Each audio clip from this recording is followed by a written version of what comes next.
All right. Hello, everyone. Welcome to the 2025 VAL VR Fitness Summit. It is a pleasure to have you all here with us.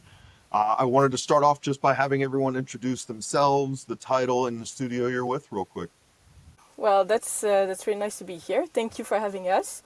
And I'm Tiffany Hamelin. I'm a marketing and communication manager at Wirrel Studio.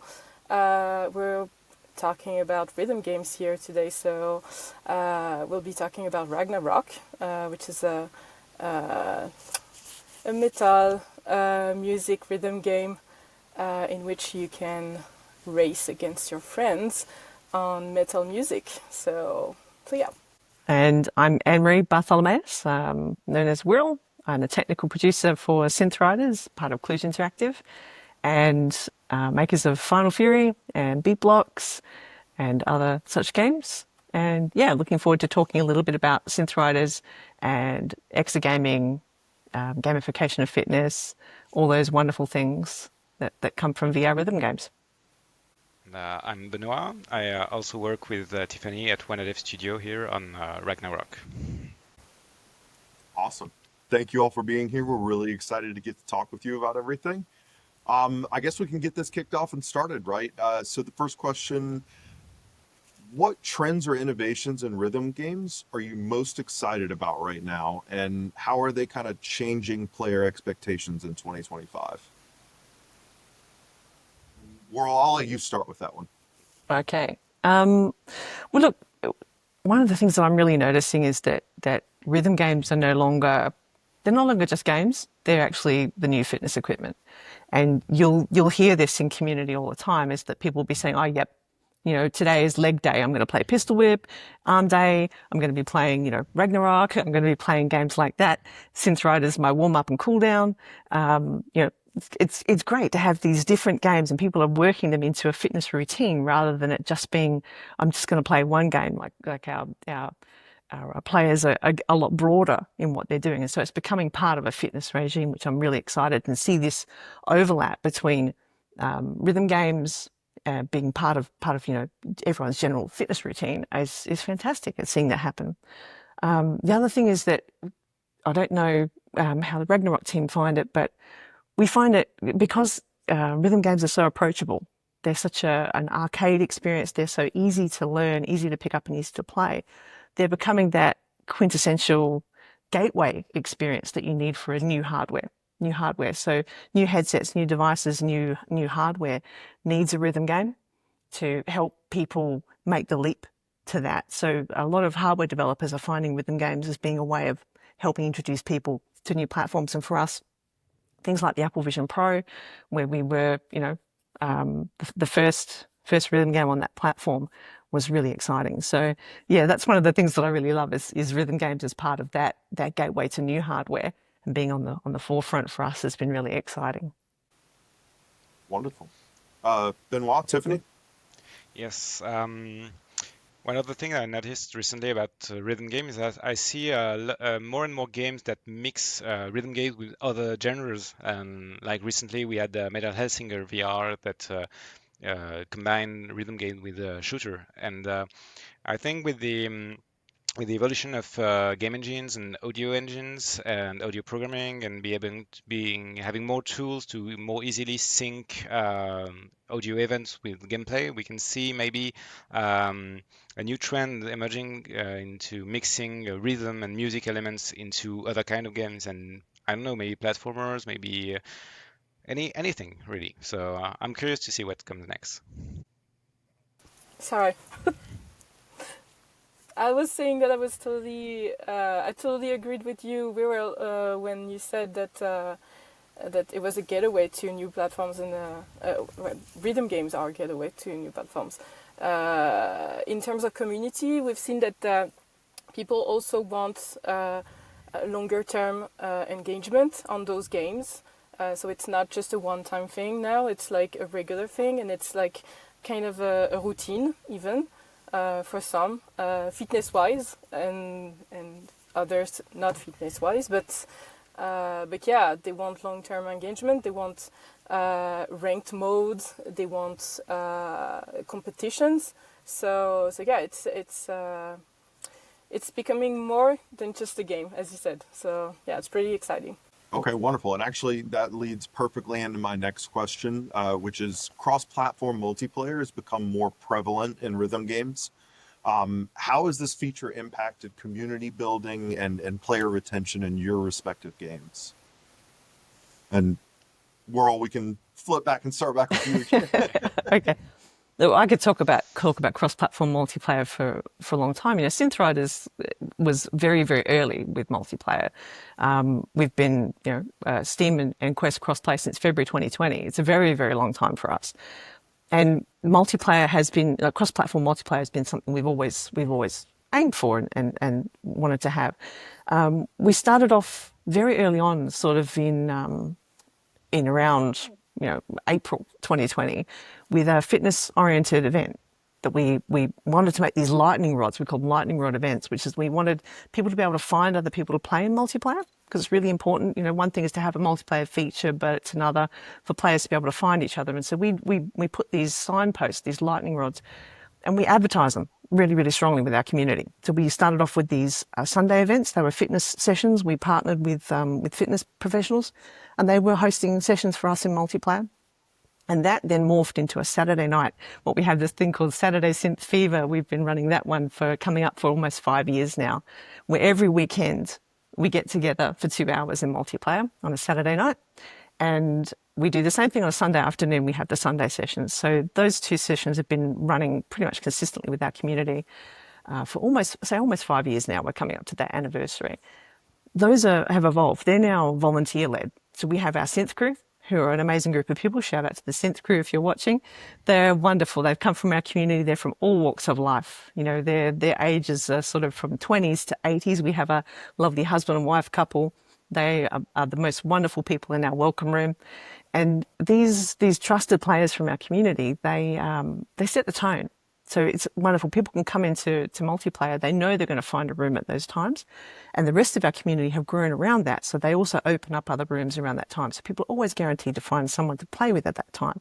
But as part of community building, the official rooms, the sanction rooms, the ones that have got the official title from our synth crew, they not only do they walk people through what multiplayer is for our game, which is voice chat is a big thing for us. So we have voice communication, which includes bad karaoke sing-alongs and all these good things that we do as a rhythm game. It's better if it's off key, off key and off time.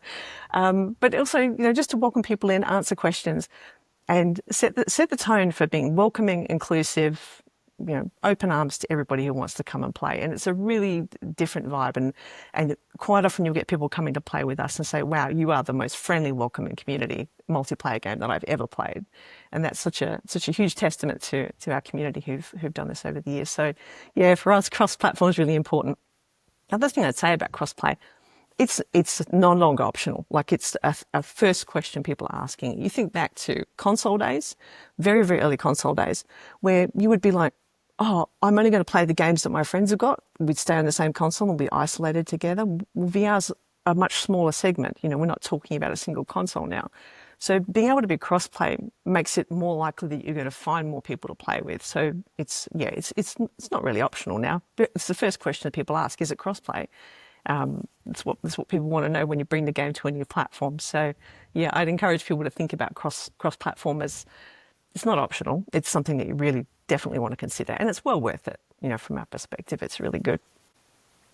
Yeah, totally agree with that. It's now, especially in the VR world, it's not optional to have a cross-play game because, as you said, it's already a smaller section of the gaming world, and you really can't afford to separate your players between your PC VR players and your standalone headset players. And you want also, we are building a multiplayer game, so we want to have a community. We want to have players who play together and make experiences together. So this is really not an optional part. Fortunately, there is more and more. It becomes more and more common to have a cross-platform game, cross-play games, and you have more and more software tools, third-party tools that allow it to make. Now it's pretty easy to implement it in a game. There are a lot of tools to allow to do that pretty easily. Yeah, I have nothing more to add.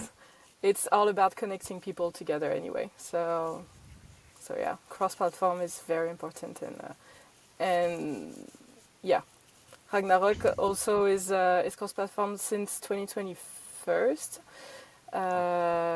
So yeah, it's always been on our mind, and it's always going to be on our mind, and yeah, it's the only way we get to connect people together.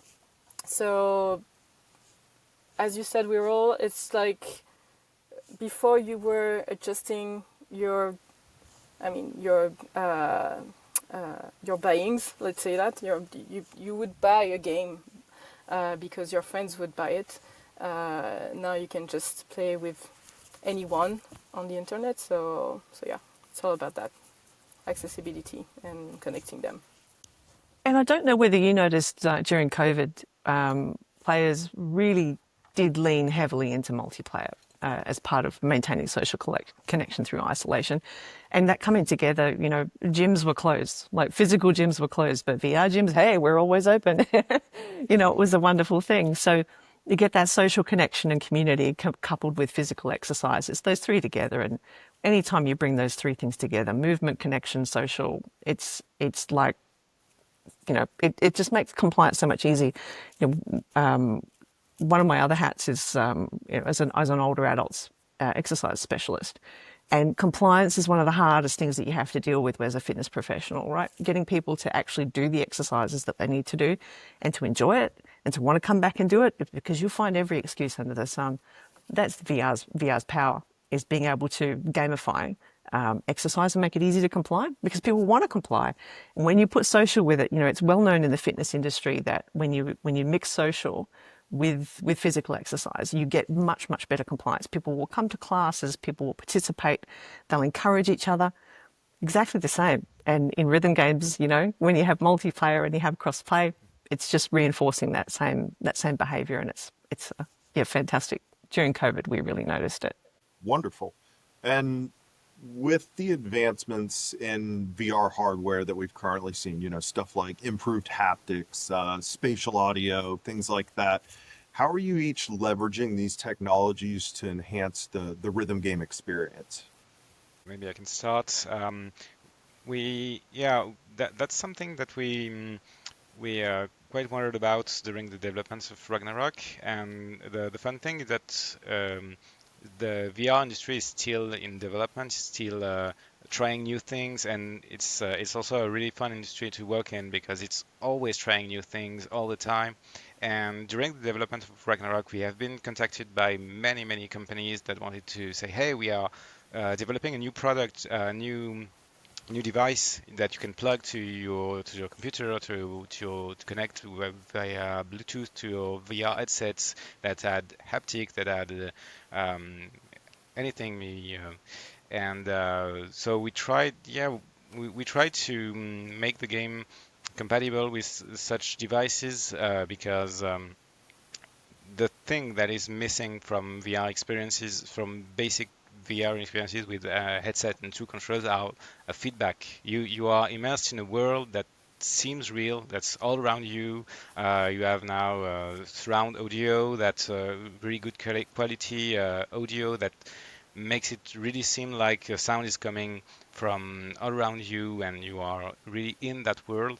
But yeah, the touch feeling is missing, is the hardest thing to reproduce right now. And more devices are coming out, and hey, there are new haptic vests, new haptic bracelets, new controllers with different types of feedback, and that can really enforce the feeling of playing the game. And for instance, in Ragnarok, you play with two hammers, and you have to beat the rhythm on drums with two large hammers. You can see that you have really two really big hammers in your hand, and being able to have a device that can mimic that feeling of having something heavy in your hand, and having power when you hit the drums, is something that really enhances the experience. Actually, I prefer playing Ragnarok with Vive ones, just because the sheer weight of the controllers and the shape.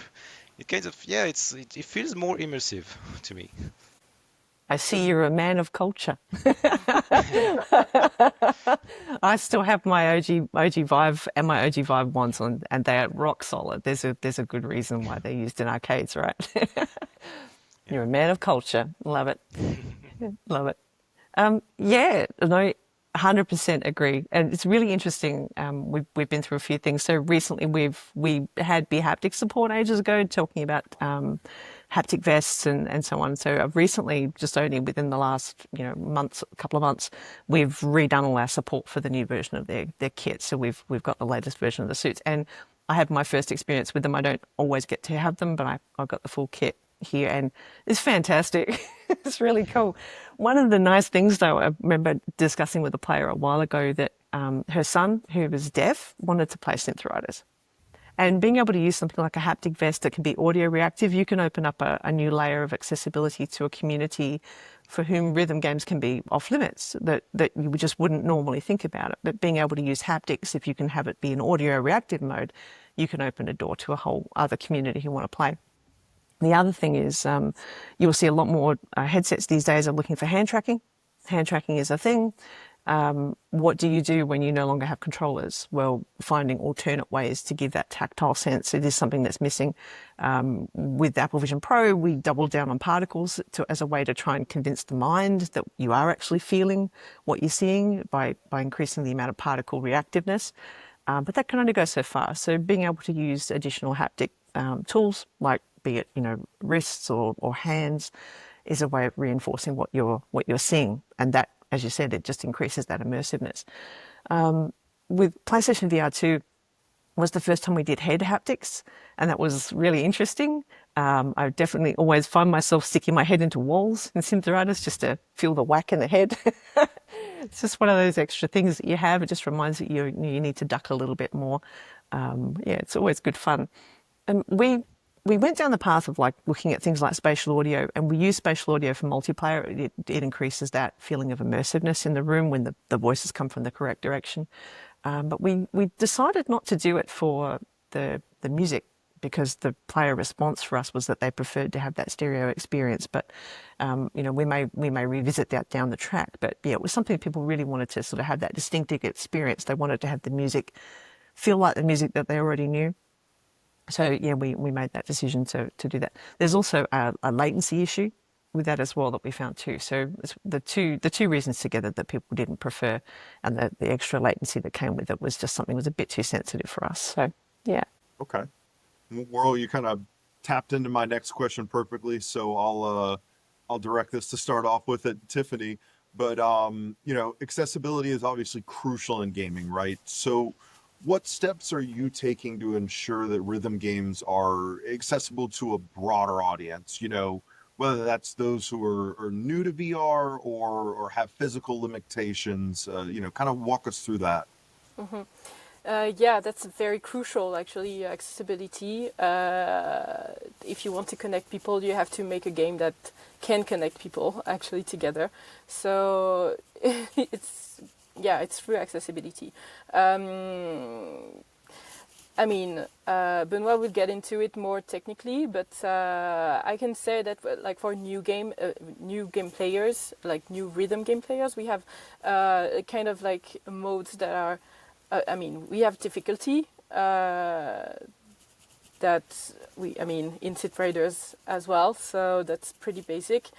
We have a no-fail mode, kind of. It means that you can actually go on with the song and just enjoy the song, even though you're just missing the notes. So it doesn't cut in the middle of the song because you have a game over because you're not playing at the right time.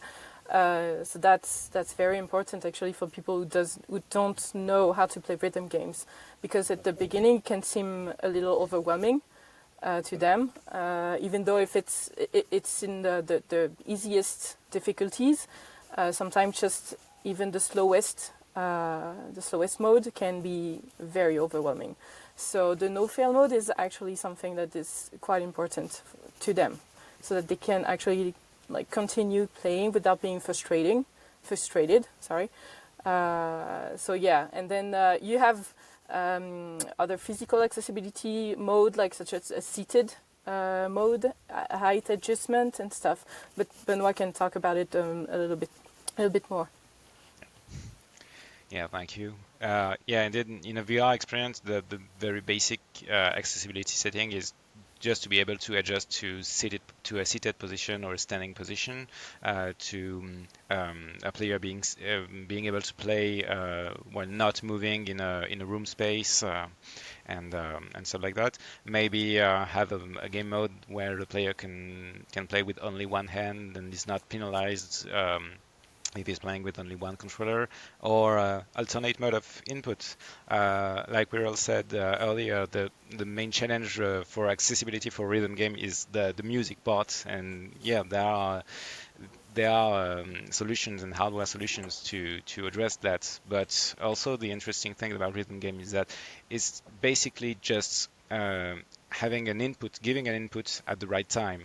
And the input can be whatever. It can be a movement, it can be a button, it can be whatever you can detect as an input can be used to play a rhythm game. So that's something really interesting about accessibility for rhythm games. Yeah, for sure. And Synth Riders is, we have a lot of stuff going on for accessibility. And like you said, being able to be seated, be able to have a penalty-free one-handed mode that you can take into multiplayer. The things, we've actually done some recent work where we've been pulling some preferences which were modifiers into personal settings. That way people can make the choice and bring them with them. So one of the things that we've done, one-handed mode is one thing, but the size of the notes, the size of the objects as in what you physically see, we've made that an accessibility option now, so you can choose large or small, and it's your preference, so you can bring that with you into multiplayer without punishing anybody else in the room. There's no score penalty. It doesn't affect the accuracy. The accuracy is separated. We can always change the color of our notes, but also texture. So you can actually remove all the color information and you can just distinguish the notes by the 4 independent textures. So that's I call that hardcore mode. You play only with no colors and you have to look at the shapes. That it's a way of helping people who may be colorblind or who have vision impairments to make things a little bit more distinct. They can play with the preferences and find something that works best for them. Motion sickness adjustments, being able to turn off movement, all of those good things, they're all baked in, being able to pull down all of your visual effects. And we've had them for a long time. The ability to space out targets as well, so we can make the standard size and we can make them bigger. If you've got taller people, you can adjust the center where the targets are going to appear if you want to play seated. And even just little things like when we were designing spin mode, which we have this mode that lets you choose whether you want the notes to come from around you, 360 degrees all the way around, 180, which is a 90-degree turn left and right, and up into the elevation. We included a 90-degree mode, which is 45 degrees left and right, which is designed for seated players, and particularly for someone who's seated in a like a wheelchair where you can't actually swivel. You can still tend to turn. If you've got torso movement, you can still turn to the left and to the right, and still be able to participate in spin mode. But yeah, so just little things like that, having that little bit of an eye to it. I'm reminded of Able Gamer, and for anyone who's watching this, if you're interested in learning about accessibility in game development, Able Gamers is an amazing charity that wants to provide lots of resources to help teach game studios how to make their games more accessible. And I'm reminded of something that Stephen Spon, who's one of the people behind Able Gamers, he said the Disability Club, I think I'm paraphrasing here, Disability Club is the easiest one to get into, and once you're in, you can't leave. All right, it's really important. And from my background in older adults, working with older adults, like if you live long enough, you're going to wind up in that club. So everything that you do for improving accessibility in your game today will benefit you or will benefit somebody else in the future. So it's never a lost investment. And, who wants to leave somebody on the side, the side of the room when everyone else is dancing? You want everybody to come and dance. So accessibility is about inclusiveness. It doesn't have to be punishing. Your elite gamers can still be elite. They can still have a competitive area. But yeah, you don't leave anyone on the side. Make opportunities for everybody to participate. That's what accessibility is about. Yeah. I love that. And we'll make sure to get a link for Able Gamer shared with this as well. I think that's very important. It's really good. And they've done so much work in providing like professional development pathways to assist. Yeah, really good. Okay, wonderful. Now on to everyone's big question. looking ahead, what is one bold prediction you have where the rhythm game genre is heading for the next 3 to 5 years? Benoit, I'll start with you, and we'll run down the group. Okay. One of the developments that I've seen is like with the advancement of software and hardware in VR hardware and hand tracking especially, there are more and more games that rely on hand tracking to or maybe various devices to have that feeling of playing music being the most realistic possible. Like we have, I know that Ubisoft rebranded the Rocksmith license to be really a little less that a game and a little more an application about learning how to play guitar. There is I forgot the name. I think it's Paradiddle, another rhythm game that tries to replicate the more accurately possible the experience of playing the drums with your ability to customize your drum kit and maybe use devices to play on something physical or just to use motion gaming and hand tracking to play air battery, but air drums, sorry. And I think, yeah, maybe what I'm most excited to see is having this kind of experience for all the instruments and maybe also karaoke with with micro and having people being able to with reduced latency, being able to jam together like a music jam session, but in VR, being in a room together and playing music. Yeah, I think my prediction is going to go this way as well. Like I would love to actually see live events in VR rhythm games, such as in Fortnite, for example. Like you have so like so many events, so big events, like with I mean with singers and I mean it's a hit. It's a total hit in Fortnite. So there could be something like that coming up. I mean, I hope so. I would definitely go. So so that would that would be a great thing. And also, as you said, Benoit, in the first question, I would want to see actually rhythm games go into other. I mean, mixed with other genres. So that, like if I Rush and Metal Hellsinger, like kind of hybrid stuff and that mix rhythm games with other kind of games and just explore what we can do with that. That would be actually pretty interesting. Yep, Fortnite Festival. Wow, what an amazing Fortnite thing. Festival, yeah, thank you. Yeah, as soon as Epic consumed harmonics, you just knew something was going to happen there, and I think that's the kind of thing that we're going to see. We talk about rhythm games as music discovery, and it's harder to for new musicians to get their music out. It's harder for labels to get in to work with people now, how to get the word out. As radio sort of wanes a little bit, Spotify increases. I definitely see labels working more with rhythm games as one extra way of promotion. We see it in our game through custom content. We see people creating music which they release as custom content for our game. We've also seen record labels go to Beat Saber and to us as well, and have done launches of new music through rhythm games. So we're going to see a lot more of that. I think there's probably convergence as well. So we're going to see a lot more. You think about something like, let's take Trombone Champ, which made the leap from flat to VR. I think we're going to see a lot of this back and forth between all of these different platforms, a lot of traditional rhythm games reimagining themselves for new hardware as it arises. And I think a lot of the new trends are going to come from hardware. As new hardware comes out and there's new features, then games will expand to pick those up. I've been really interested to see things like, we talk about live events. It's everywhere. We're also seeing things like Roblox and VR chat, all of these sorts of things like Fortnite that are becoming rhythm games as well. You see live DJ sets that are happening now in VR chat where they have live dancers who are people in VR with, 11, 12 point body tracking that are dancing in real time to these DJ sets that are happening as live events. So there's all this sort of stuff that's coming out, which is really that redefining the gaming and live experiences together. So this convergence of things happening together. But yeah, I think that whole music discovery thing, I think that's certainly something that we're really aware of our role as part of that, and I see that's where things are going. But that's now. Give me 5 minutes, and we'll see. It'll have completely changed, because that's how quickly everything is still moving. And I think that's probably the most exciting thing of all, is that technology is continuing to evolve. I suppose one other thing I'd throw into that mix is people want to play on whatever device they have, no matter where they are.